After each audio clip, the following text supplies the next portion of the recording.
Drew, I'm wondering if I'm becoming a boring person. Like, which is funny because I spent so many years of my life optimizing to be unboring, to just optimizing my life to be as interesting as possible.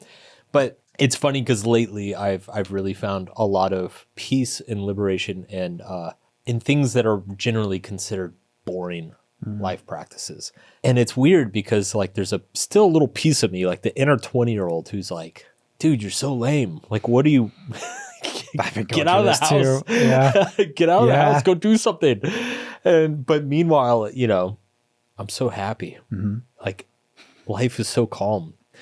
So I think that's the fuck of the week. We're going to talk about what is a routine, what is a rut, when are you avoiding life by sticking to your routines, and when are you embracing and celebrating life when you follow your routines. And this one gets personal for me too because it's like causing marriage problems. Oh, okay. Yeah.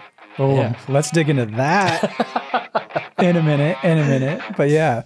It's the Subtle Art of Not Giving a Fuck podcast with your host, Mark Manson.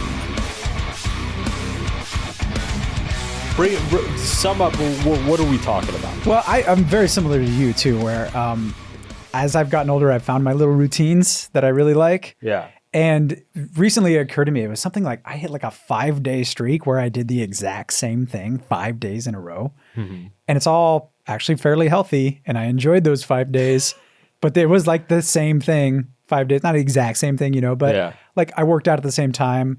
I worked the same hours.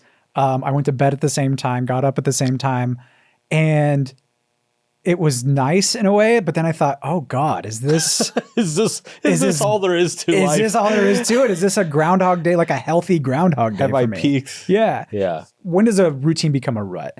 When do our healthy habits become actually kind of toxic habits? This is fucking with me because it is. I've long held the belief that a modest amount of chaos is optimal for one's life. Right. Like you want a certain amount of spontaneity and unexpectedness.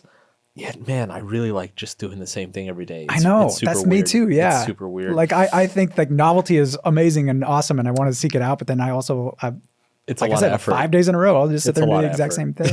Yeah, it is. That's what it is. It's a lot of effort. You have to expend a lot of energy. There's so many angles I could attack this. This is a very new thing for me.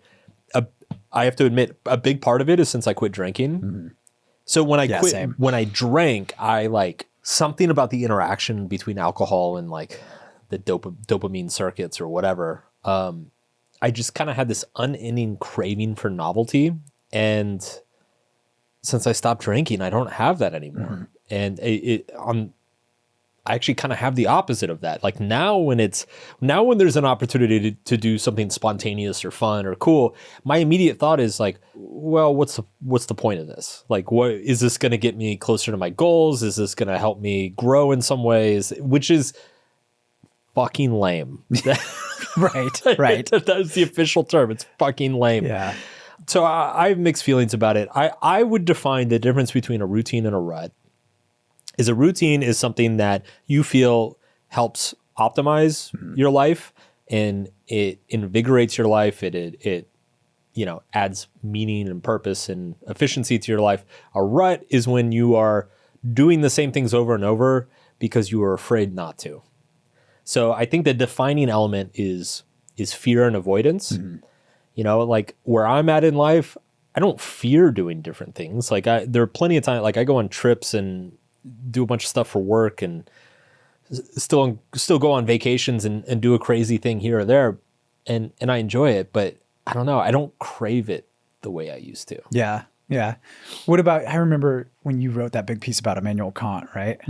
And I didn't know this, but Kant either never left the town he grew up in or only left it like once.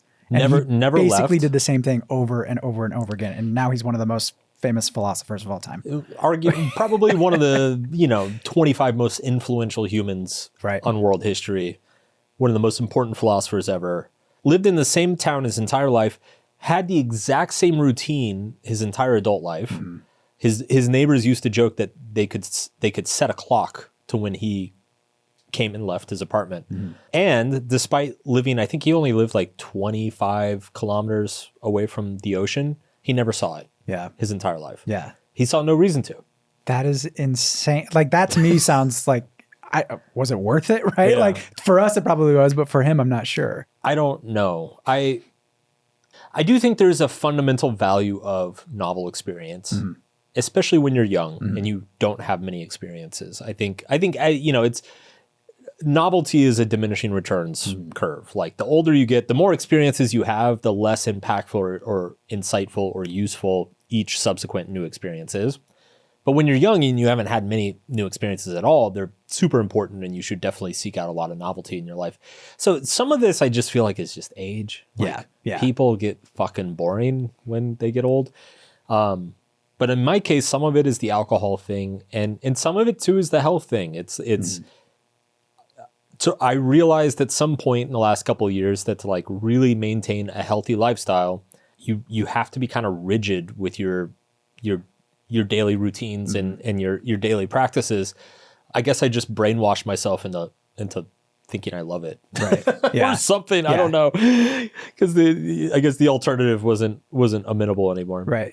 Yeah, but I mean, when the routine is healthy, like I was saying, I have a fairly healthy routine that I stick to more or less. Yeah. When it's healthy, when it's parts of it are at least invigorating for me, but also like that week ended with those like 5-day streak that I have. That week ended and I'm like, I don't remember that week very well. Like it's just kind of all a blur because it was all the same over and over and over again. Right.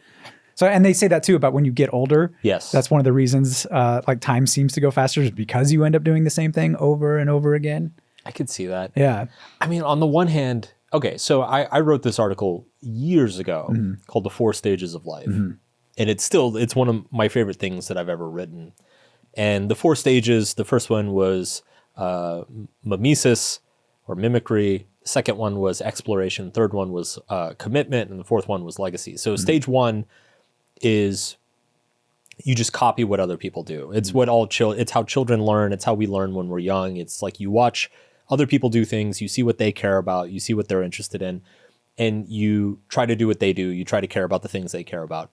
It's basically the way that you learn everything for the first time. At a certain point, you have to branch out and do things that the people around you aren't necessarily doing. You have to explore your own personal identity. You need to find your own interests, find your own passions, find the things that you care about or that you're good at that other people aren't, because that's what differentiates you. And so that's kind of like that transition is kind of like the first big meaningful project, I think, of most people's lives. And that leads you in the exploration. Exploration is about maximizing novelty. It's maximizing experience. It's figuring out, what you like, what you dislike, who you want to spend time with, who you don't want to spend time with, what sort of pursuits you're good at, on and on and on. And I think most people spend their early adulthood in the exploration phase. But then the next transition, the next big project is picking the few things to commit to. Picking the few things that are like, okay, these are like the 3 or 4 most important people or things in my life. And so I'm going to build my entire life around those things. And that leads you in the stage 3, which is the commitment stage. And so it's funny. It's like, I totally recognize, going by my own framework, I've left the exploration phase, which is fun and exciting and sexy, and you get a bunch of really cool stories, to the commitment phase, which is like Groundhog Day, as you put it, a healthy Groundhog Day. And so it feels, from like an emotional point of view, it can easily feel like a downgrade. But at the same time, when like I really do an inventory on what I'm spending my time on day in, day out, it's like, man, I fought tooth and nail for years to figure out what I fucking care about. Yeah. And now I found it, and I've managed, again, fought tooth and nail to build a life where I can optimize for those things that I care about. And now I'm doing that. And then, of course, being a fucking human, I'm sitting around being like, well, this is kind of boring, isn't it? Right. Yeah. Just like always mildly dissatisfied, right. no matter what happens. You're always a 6 or a 7 out of 10. Yeah. Yes. There's always something you can be optimizing, always something you can be working on, always more fun out there. Right? Yes. Yeah. Yeah. Okay. So how is this destroying your marriage, Mark? Okay. That's a bit of an exaggeration, but it's funny because so my wife, she really loves novelty. And it's not even novelty, like it's not even like, it's definitely not chaos. Like she loves exploring new things. So she loves food, she loves architecture, she loves design. So like for her, going across town to a new restaurant and trying a new dish or looking at a new museum, like these things are like very meaningful for her. And back when I wasn't boring, I was always down to go do it with her, you know? But now that I'm in this new phase of life, I'm kind of like, I'm good. Like, I've been to a restaurant before. I don't need to go again. Right. And so, yeah, basically she's just getting frustrated. She's like, what happened to you? Like you aged like 20 years in 2. She keeps joking. She's like, I didn't sign up for this. I signed up for the fun party guy. And I'm like, yeah, that guy was drunk. So I joke that it's ruining my marriage, but it's been a point of contention lately. Yeah. You know, she's been urging like, we need to get out. We need to do more things. And my point of view has been like, we spent 12 years doing all of the things. So like, why don't we just like slow down a little bit? So yeah, that's our current project. Okay. Yeah. So I mean, there's a whole thing about growing together and your routines evolving with one another in there as well. But what would you say to somebody who is maybe stuck in a rut? Like, how do you inject good chaos into your life? Like, is there I mean, we've talked about travel a lot. That's a really good one. Sure. I think it also makes you appreciate your routines. I think when you leave, like, you've been traveling. I've been traveling a little bit this year too. And that really makes you appreciate your healthy routines and gives you some perspective on that. Are there any other ways to just inject some good chaos into your life? It's hard because I mean, chaos by definition is kind of unexpected, but there's gotta be like, I imagine. Or do you even want to get prescriptive with this for people? Like, I don't know. Because chaos is different. We define that very differently. We do define that very differently. You and I would define it differently, I think. I do think there is value of intentionally breaking your routine periodically. Yeah. If anything, to just give you an appreciation for it. Yeah. And remind you of like, this is why I have this in my life. This is why this matters. But I imagine there are going to be some occasions where you're like, maybe I should change my routine. Like, I actually kind of like this new thing I tried or this new thing I did. You know, everybody, that's going to be different. Like, you know, for some people, that's going to be changing out the coffee they have in the morning or, you know, waking up 30 minutes later. Yeah, real crazy, you know? Yeah, get really wild and crazy. Other people, it's going to be like, I'm going to go spend 6 months a year in Mexico and see how that works, right? So mileage is going to vary quite a bit, but I do think it is important to consciously spice things up, and try different things. I'm also a big fan of like, it's funny, like, have you been to like a Brazilian steakhouse? Oh yeah, like the Fogo de Chao. Yeah. Fucking love that shit. All right, so Brazilian steakhouses, for people who don't know, Brazilian steakhouses, the way it works is they give you a card. And there's one side is green and one side is red. And you just flip the side over to green and they just start bringing you random food. And like every time they walk up to the table, you just say yes or no. And if you say yes, they put it on your plate. And if you say no, they leave. And you could stay as long as you want. You can eat as much as you want. It's awesome. So my wife and I, we think of this as like flipping the card green in our lives of like, okay, you know, we need a few months where we just say yes to everything. And we create that rule. It's like any invitation, any opportunity, any like opening going on in a neighborhood or get together or neighborhood. Like so we're currently in a say yes to everything mode. Okay. I like that. And it's funny because it's just like a lot of unexpected stuff shows up. So like I just got an invitation to join like my neighborhood organization or whatever and like start attending neighborhood meetings to like, I don't know, do whatever people in California do, complain about housing. So I'm going to sign up and I'm going to go to the meeting. You know, like there's a lot of sexy things, but also a lot of like completely random and unsexy things. Right. I like that idea. There's almost like a seasonality to it. Yes. I like that a lot better than like, oh yeah, you should do this. You should, you know, like inject this type of chaos in your life or whatever. It's more of a seasonality type of thing. Cal Newport, who we had on, he talks about the seasonalities of work. Yes. You could have a seasonality too of just your routines and Because what inevitably happens is you say yes to too many things, Right, and then you right. get overcommitted, and then you start feeling burnt out and overwhelmed. Right. And so that's when you flip the card back to red, which at a Brazilian steakhouse lets the waiters know, Mm-hmm. leave the table alone, don't bring anything over. And then you can like eat what's on your plate. And then when you're hungry again, you flip the card back to green. Yeah. That's another reason I think balance is a little bit of an illusion. Because Yeah. you have to, there's times to be out of balance and times to seek balance. It's like a thermostat type thing. Yeah. Maybe that should be like the title of my next book. Life is a Brazilian steakhouse. And it's just, the cover is you with a big old green like paddle. With a giant like 5 pounds of steak on my plate. Yeah. Man, this is going to kill. This- Publishers are going to love this one. They're going to love it. Actually, you know what? The only time I've been to one, I was with you in Sao Paulo. Oh, shit. That was the only time I've been to a Fogo de Chão. That's right. Yeah, yeah. That is right. And it was Thanksgiving. We were there on Thanksgiving Day. That's right. Yeah, It was in Rio, actually. I was in Rio. That's what it was. Yeah. Ate Yeah. my weight in whatever meat they brought me on. Oh, yeah. That's how you do it. That's how you like fast for the day. Yeah. I didn't have breakfast. I think I went for no a run. breakfast, Like, yeah. no nothing, and then you show up like ready to fucking work. Yeah. And Yeah. and you put the hours in, you put the pounds in. You got to get that like that $69.99 worth Yeah. of beef, like at least 2 pounds of it. So I was sweaty and greasy when I left. So on that note, we're gonna cut it to a message from our sponsors. We'll be right back with Is It Brilliant or Bullshit?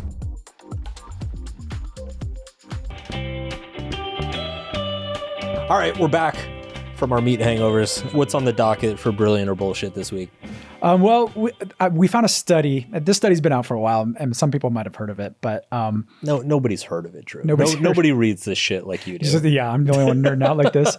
Well, it's a study about boredom, actually. Okay. So we were talking a little bit about boredom, but what they did basically is they took people and they just stuck them in a room, and took all their phone away from them, took everything away from them, and said, just sit there. Sounds horrible. Right, yeah. So they give them 6 to 15 minutes.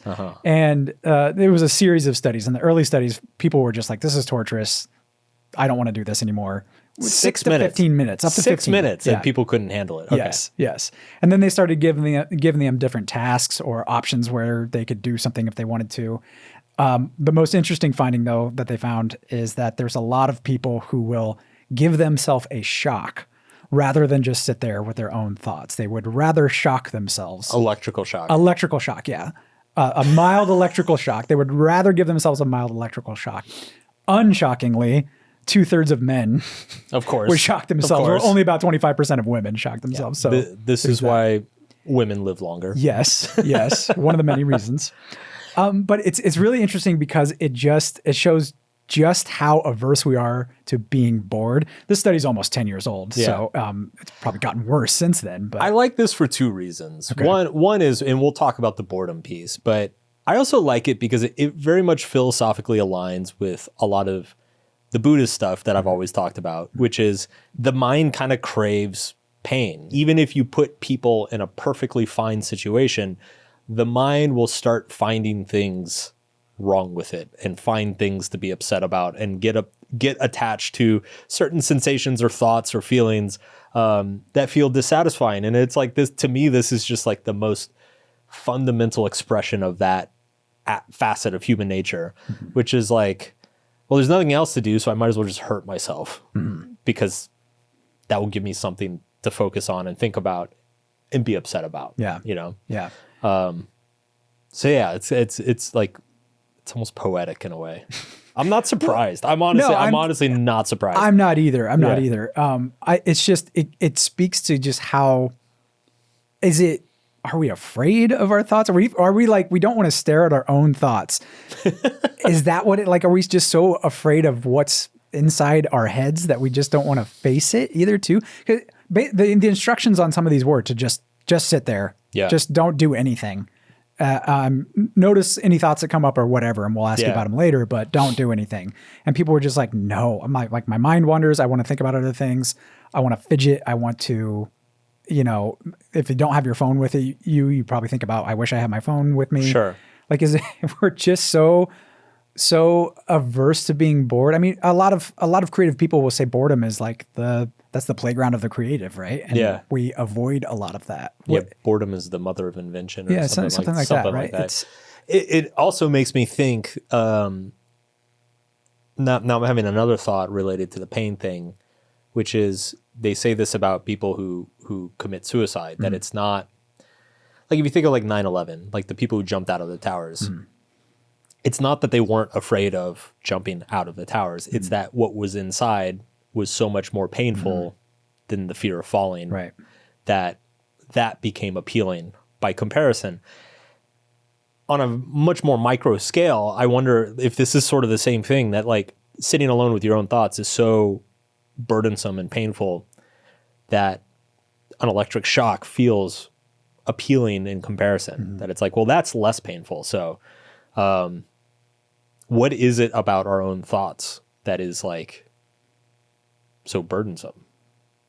What is it, Mark? That's what I'm asking you. Do we really have, is there just a fear of like what's underneath all of that and that lizard brain, or is it? I don't know. I just think boredom is painful. Yeah. I do. Yeah. And I think our tolerance for boredom is just probably all time low. I don't know, man. Like what this brings to mind is, I remember I went on a number of meditation retreats in my early 20s when I lived in Boston. And I remember the first one, it was a single day. It was like 8 a.m. to 5 p.m. or whatever. I got about halfway through that day. Like the back half of that day was so excruciating for me. At the time, I had never really meditated for more than like 20 minutes, maybe. Okay. And how old were you at this time? 21. Okay. So maybe 20, 21. So this is early to mid 2000s. Yeah. Okay. Yeah. And it's had a very modest experience of meditation. And I signed up for this full day retreat. And so it was basically like 9 hours nonstop silent. You basically walked in, took your shoes off, sat down, started meditating, and you weren't done until like 9 or 10 hours later. They give you no instruction or anything. They just very basic, very little. basic. Okay. And you paid for this, I'm guessing. Like you paid to just go sit and meditate. No, it was like donation driven. Oh, okay. Yeah, okay. Yeah. All right. But my memory of that is that afternoon was absolutely excruciating. Like I desperately wanted to get up and leave so bad. It actually reached a point where I started like singing songs in my head because it was the only thing that could like kind of get me through it, which I realize is literally the opposite of meditation, is like finding entertaining things to do in your mind. But yeah, I don't know. I do think this is where meditation, the value of meditation kicks in, because meditation is the practice of learning to sit with stillness and nothingness and become comfortable with boredom. And I think that's got to be a valuable skill. No, for sure. I think a lot of us too, we don't think of boredom as being painful. We think of it as, oh my God, I'm bored, I'm uncomfortable. Right. We don't think of it as painful, but if you really stop and pay attention to the boredom, it's painful. It is painful. Yeah. It is painful. Or a certain level of it, I think, is actually pain. Like and it's not pain specifically. I think it's more discomfort. It's just like, yeah, when I really think back to that retreat, like it just felt like, you know how like when you're stuck in a shitty airplane economy seat and like no matter how you shift your weight or move your legs, it's uncomfortable. Like no matter how you sit, it's just like dissatisfying. It was kind of like that for hours and hours and hours and hours. So I don't know. Speaking of which, have you heard of this raw dogging flights? No, it's not what it sounds Go like. on, yeah. It is not sexual. Okay. So there's this movement, like Gen Zers are doing this, where they get on a flight, they do no phone, no music, no TV, no movies, nothing. They just sit and like stare at the back of the seat in front of them for the entire flight. Okay. And they post on social media and they're like, I just raw dog a 4-hour flight from Miami to New York or whatever. And it's like, everybody gets really excited about it. And then there was like some guy who posted, he did like a 9-hour flight raw dogging, like no sleep allowed at all. Oh, no sleep even. It's like, wow. It's like a little mini meditation retreat in the sky. Yeah. But anyway, it's becoming a thing. Okay. And it reminds me of this. It's almost like a macho thing. It's like, oh, I raw dog the 6-hour flight. Oh, I raw dog the red eye out across the Atlantic. It's like, oh damn, dude, like you're fucking tough. I don't know. This is like, I feel like this is a world we're coming to where stimulation is so overabundant that like the new machismo status symbol is like, well, I can be bored longer than you. Yeah. No, you can't. I'll be bored longer than you. Like that's like the new like bicep. That's flex. not so bad. I think I kind of like that. I don't know. I've heard of raw dogging life before, where it's like you don't do drugs, alcohol, like no caffeine, everything. You're just raw dogging life. I've never heard Called of raw. Mormonism. Yeah, straight edgers and like all that kind of, yeah. But I remember when Wi-Fi started to get on planes. Right? Yeah. They started to add Wi-Fi to the planes, and I thought, oh, this is going to be amazing. And then it started happening. I'm like, oh god, this was like one spot where I could just like try to sleep, Detach. yeah. So dude, I love Wi-Fi on planes because it's good enough to actually get useful things done, but it's still bad enough that like you can't get on and watch YouTube. I don't think it'll be too much longer before it's all just Starlink and this high speed. Dude, I just like I hope they keep the connection bad because I'm so productive on flights. I'm so productive. Well, so is there some value you think then in raw dogging life in general? Wait, purposely, is there a good way to leverage boredom, I guess? I think so. I mean, You've talked before about like writing, where you like, I sit down and, if you turn off your Wi-Fi or whatever it is, and I have to sit here for 2 hours and the only thing I can do is either write or do nothing. Sure. I got two options. Yep. And I've heard other writers talk about that too. Yes. So is it like leveraging that pain of the boredom to do something for sure that's not boring, but difficult? I also just think like, if you develop a tolerance for boredom, it's going to give you an advantage in so many areas of life. Like if you're willing to sit with hard thoughts longer than other people, or have difficult conversations longer than other people, or listen, like educate, watch a lecture or read a educational manual or something longer than other people. Like it's just, we're entering a world where, boredom tolerance is a form of pain tolerance, and it's any form of pain tolerance is going to give you advantages in life. So yeah, I think this is just like it's a new dimension of that. Yeah, I think so too. All right. Speaking of boredom, here's a message from our sponsors.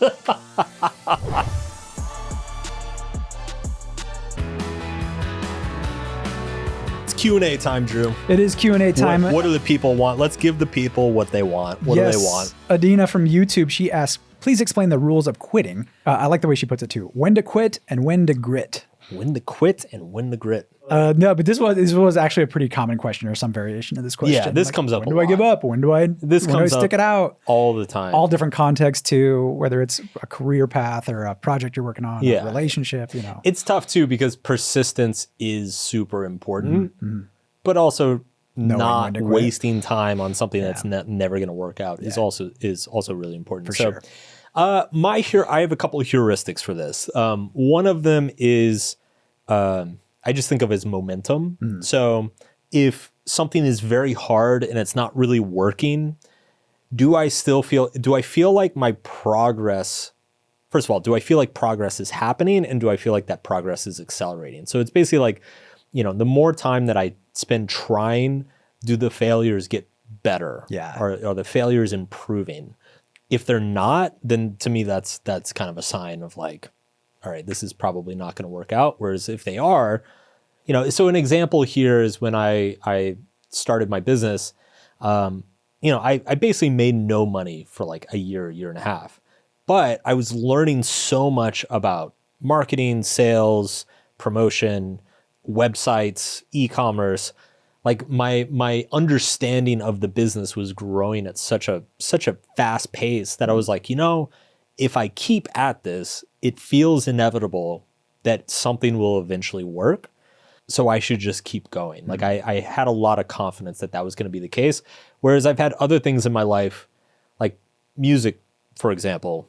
I was a good musician. I went to music school. I did decently in music school.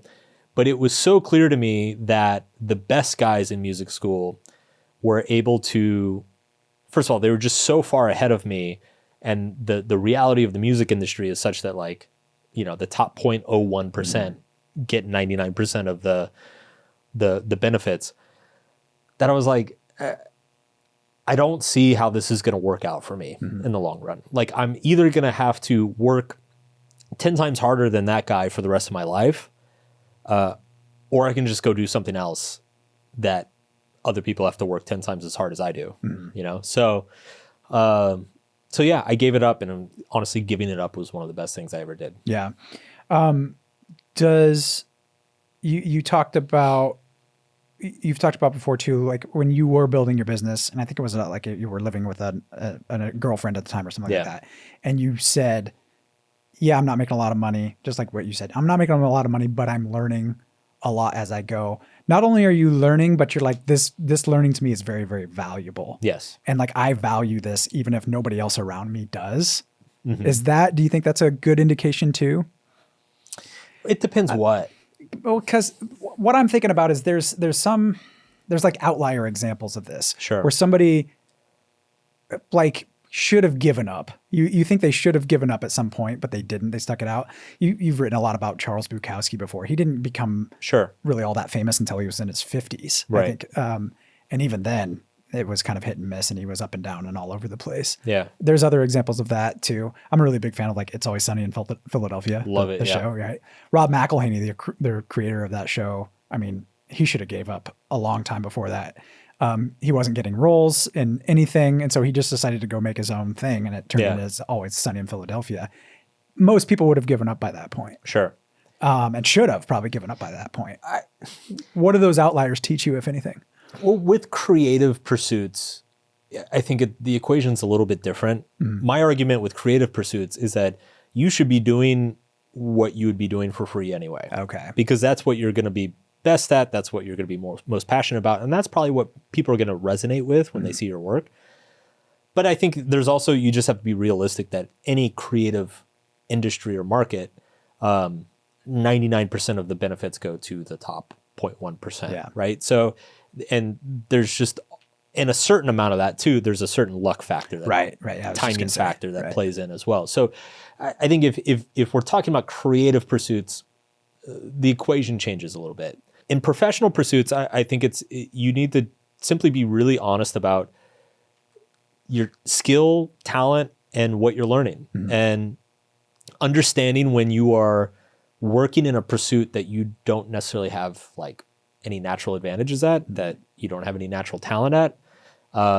That's going to be something that's hard to stick with in the long run. So this is one thing that Tim Ferriss talks about, is he often says that like when he's faced with a difficult decision, he will pick the option where failure teaches him the most. Oh. And so he will often try things that are a long shot, but the failure of that long shot will actually create a lot of second order benefits, or teach him a lot of things, or give him a lot of experiences that could be valuable in other areas of life. So that's a factor as well, right? And that was true with my business, of like, because I remember having a conversation with my dad about it. He was like, "Where's this going? Like, what?" And I was like, "Look, even if this doesn't go anywhere, I'm learning so many useful skills. I learned I literally became a web designer because I was trying to like put together a website for one of my businesses. And I did freelance web design for a number of years. So I learned web design. I learned copywriting. I learned, Facebook ads and promotions. I learned all these skill sets that I probably could have gone and gotten a day job doing one of those things if the writing hadn't worked out. So that's another example of like, okay, even if this fails, I'm developing skills, or there are like second order effects that are very beneficial. I was also building a network, right? Like, let's say the blog never took off, but I had 500 really hardcore fans as readers. Of those 500 people, like I can probably find something. I could probably ask those 500 people, like, hey, I need a job, or I want to work with somebody, like, anybody have an opportunity? So there's relationship capital that you can get. So again, I think it's how valuable is the process and how valuable is the failure. And if those two things are valuable, then yeah, keep going. And then there's also the momentum question. It's like, is it getting easier the more you do it, or is it getting harder the more you do it? If it's getting harder, that's a sign. The momentum thing is very true, I think, when it comes to relationships. I gave this analogy to a friend a couple of years ago, and it inspired him to dump his girlfriend. I told him, I was Please like, go on. Yeah, go on. Yeah. Give us the secret. I told him, because him and his girlfriend were like fighting all the time. Yeah. And I was like, look, I'm going to ask you a simple question. I was like, when you guys go through the fights and you like come to resolutions or compromises, I was like, does it feel like each subsequent fight, does it feel like you're pushing a rock up a hill, or does it feel like you're pushing a rock down a hill? Like, does each subsequent fight get easier because of the previous fights, or is it getting harder because of the previous fights? And he said it's getting harder. And I was like, okay, every relationship I've had that failed, it got harder. It was a rock going up a hill. Whereas with my wife, it was a rock going down a hill. Every subsequent fight got easier because of the things we learned and the resolutions we came to and the compromises we came to in the previous ones. So the obstacles were still there, but they were much more manageable. Yes. Okay. Yes. Okay. And there's a momentum to the obstacles. And I literally think it's a matter of like, you are building a skill set within the relationship. Like my wife and I have a Mark and Fernanda skill set that we've built together that makes us really good at fighting now, because we've successfully fought and found resolutions and compromises so many times.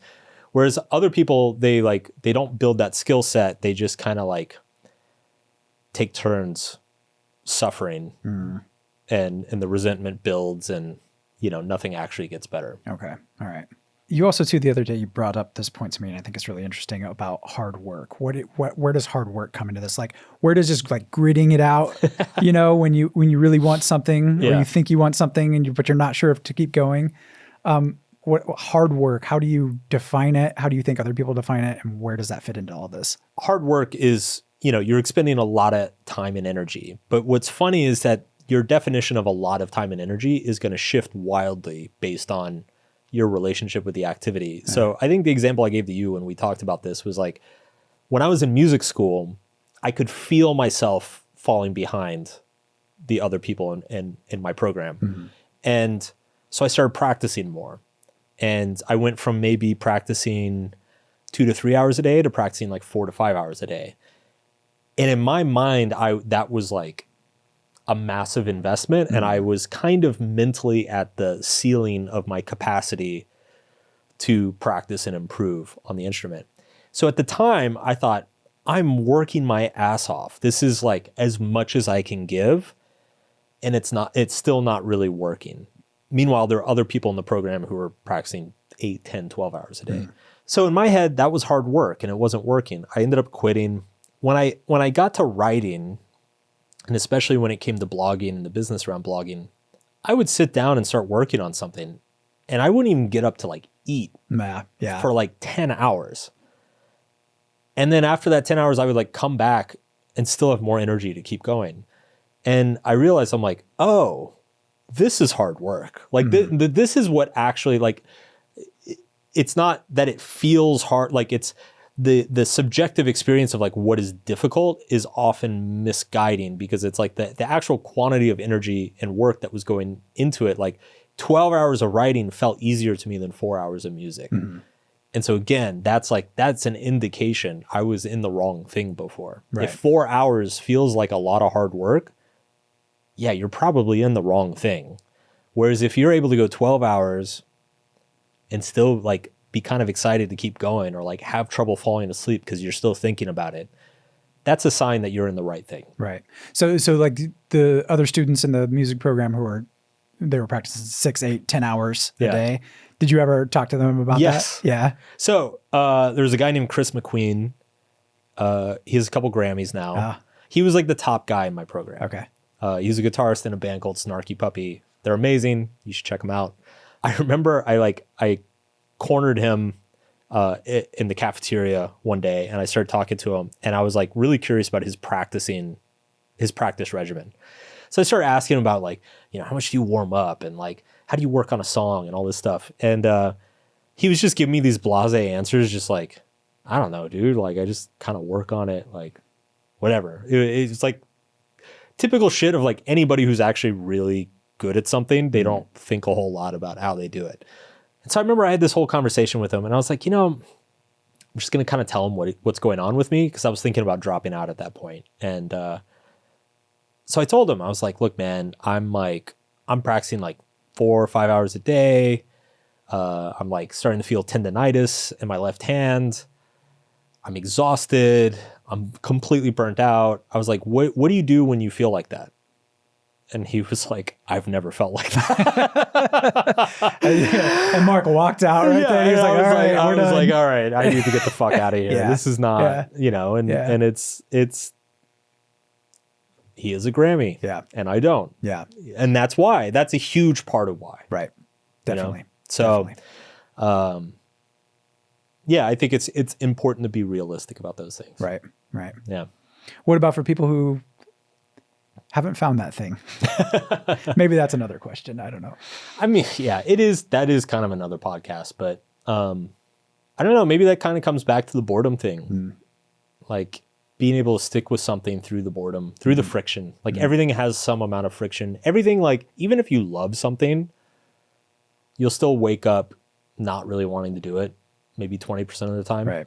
And, but I don't know, you still go do it. Yeah. Like that. There've been so many times where like I wake up and I'm like, I don't want to write today. But then I force myself into the chair and I open the document and I like write a couple sentences.